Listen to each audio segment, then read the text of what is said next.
ಏನಾಗಿದೆ ಅಂತಂದರೆ ಅವ್ರು 25 ವರ್ಷದಿಂದ ಯಾವುದೇ ಆಡಿಟ್ ಮಾಡಿಲ್ಲ ಅಂತ ಹೇಳ್ತಾರೆ. ಸಂಪೂರ್ಣವಾಗಿ ನಾವು ಸುಮಾರು ಯಾವಾಗಿಂದ ಟ್ರಸ್ಟ್ ಆಗಿದೆಯೋ ಇದುವರೆಗೂ ಎಲ್ಲ ವರ್ಷದ ಆಡಿಟನ್ನು ಮಾಡಿದ್ದೇವೆ.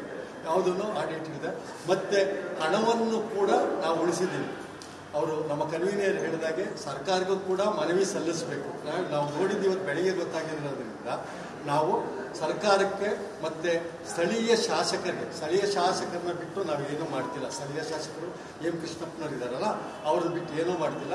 ಸ್ಥಳೀಯ ಶಾಸಕರನ್ನ ಬೆಳಿಗ್ಗೆ ಫೋನ್ ಮಾಡಿ ಕೇಳಿದಾಗ ಅವ್ರು ಹೊರಗಡೆ ಇದ್ದಾರೆ, ನಾಳೆ ಬೆಳಿಗ್ಗೆ ಬನ್ನಿ ಅಂತ ಹೇಳಿದ್ದಾರೆ.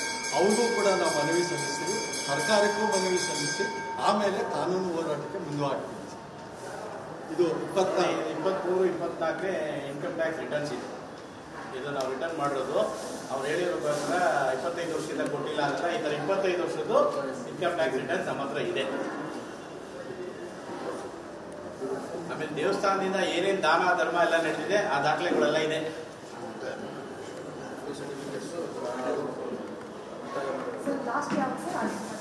23-24 ಇನ್ನ ಆಗಿಲ್ಲ ಪ್ರೋಸೆಸ್.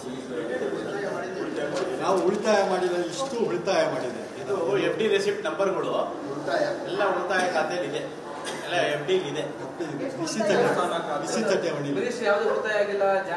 ಅದೇ ಅದಕ್ಕೆ ಮಾಧ್ಯಮದ ಮೂಲಕ ತಿಳಿಸ್ತಾ ಇದ್ದೀವಿ. ಎಲ್ಲ ಇದೆ, ಯಾರು ಬೇಕಾದ್ರೂ ಟೋಟಲ್ ಮಾಡ್ಬೇಕೆಲ್ಲ. ಎಷ್ಟಿದೆ ಅಂದಾಜು?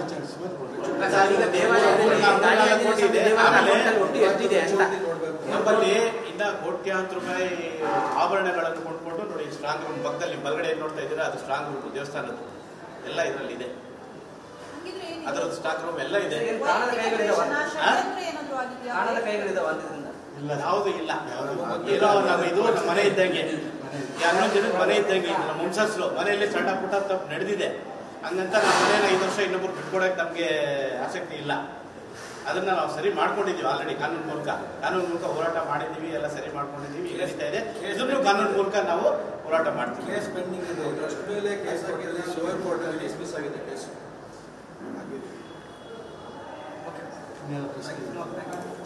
Thank you.